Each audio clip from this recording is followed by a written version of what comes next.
रीवा से अनिल की वाणी। रीवा कलेक्टर और खनिज विभाग की लापरवाही उजागर। जवा क्षेत्र की टमस नदी से रेत को नियमों के विपरीत रेत के खदानों का हो रहा संचालन और पर्यावरण एवं खेतों को हो रहा नुकसान। Collector Pratibha Pal madam phone नहीं उठाती है और खनिज अधिकारी दीपमाला भी फोन नहीं उठाती तो जिम्मेदारी लगा कौन, शिकायत दर्ज कहाँ करे जब इन अधिकारियों ने अपने जिम्मेदारी से मुंह मोड़ लिया है।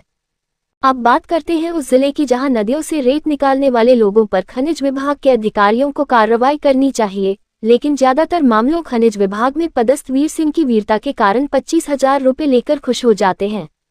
अवैध रेत खनन से जवा क्षेत्र में पर्यावरण को कई तरह से नुकसान पहुंचा रहे हैं। नदी तल का क्षरण, जलीय आवास की क्षति, जल स्तर में कमी, मृदा अपरदन, बाढ़, बुनियादी ढांचे को नुकसान, उपजाऊ भूमि की हानि, जल गुणवत्ता में कमी, नदी के पारिस्थितिक संतुलन पर खतरनाक प्रभाव।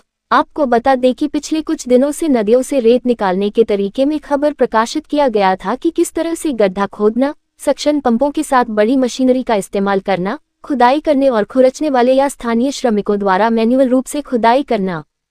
अब बात करते हैं खनिज विभाग में पदस्थ वीर सिंह की वीरता की गाथा। जब वीर सिंह और दीपमाला अधिकारी गलत नहीं होती तो 26 जनवरी, 15 अगस्त, होली, दीपावली और त्योहारों में अपने ऑफिस से 500 से 1000 से 2000 से 5000 तक क्यों देती है? जब गलत है तभी तो देती है।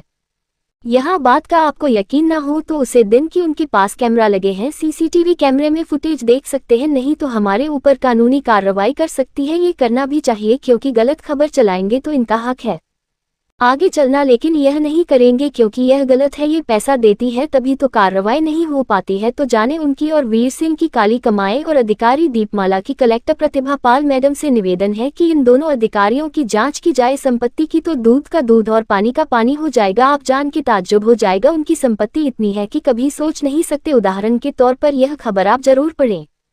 ये दोनों अधिकारी भ्रष्टाचार की चरम सीमा पार कर चुके हैं। व्यक्तिगत लाभ के लिए नियमों को तोड़ते हुए अवैध गतिविधियों में शामिल हैं। क्या मंत्री का दबाव है? क्या अधिकारी दोनों व्यक्तिगत संपत्ति बढ़ाने के लिए रिश्वत लेते हैं? वीर सिंह पर जवाबदेही के कारण वीर सिंह भ्रष्टाचार को बढ़ावा दे रहे हैं।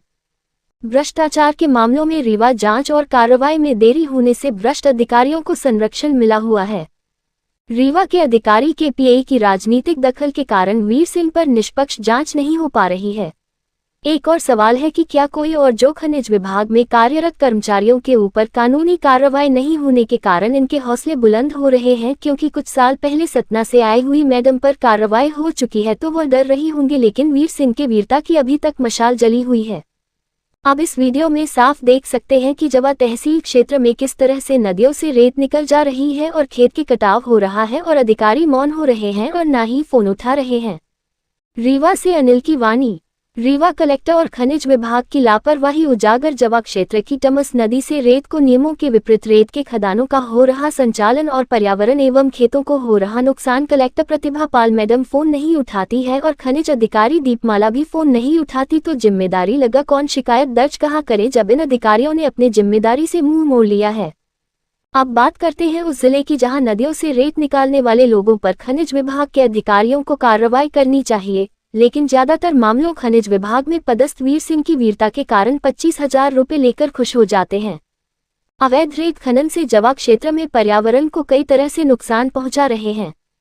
नदी तल का क्षरण, जलीय आवास की क्षति, जल स्तर में कमी, मृदा अपरदन, बाढ़, बुनियादी ढांचे को नुकसान, उपजाऊ भूमि की हानि, जल गुणवत्ता में कमी, नदी के पारिस्थितिक संतुलन पर खतरनाक प्रभाव।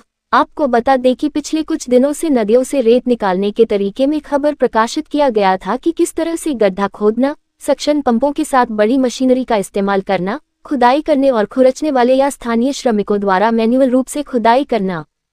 अब बात करते हैं खनिज विभाग में पदस्थ वीर सिंह की वीरता की गाथा। जब वीर सिंह और दीपमाला अधिकारी गलत नहीं होती तो 26 जनवरी, 15 अगस्त, होली, दीपावली और त्योहारों में अपने ऑफिस से 500 से 1000 से 2000 से 5000 तक क्यों देती है? जब गलत है तभी तो देती है।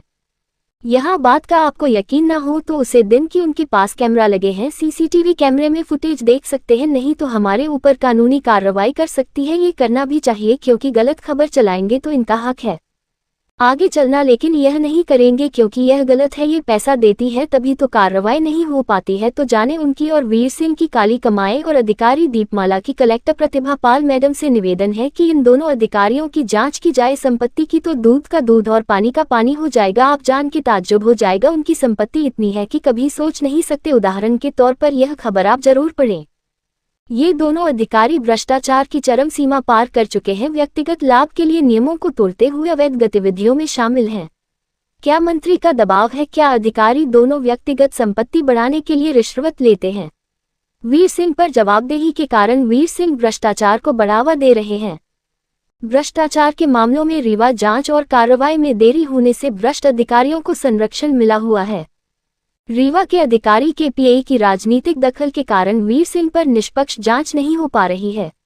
एक और सवाल है कि क्या कोई और जो खनिज विभाग में कार्यरत कर्मचारियों के ऊपर कानूनी कार्रवाई नहीं होने के कारण इनके हौसले बुलंद हो रहे हैं? क्योंकि कुछ साल पहले सतना से आई हुई मैडम पर कार्रवाई हो चुकी है तो वह डर रही होंगी, लेकिन वीर सिंह के वीरता की अभी तक मशाल जली हुई है।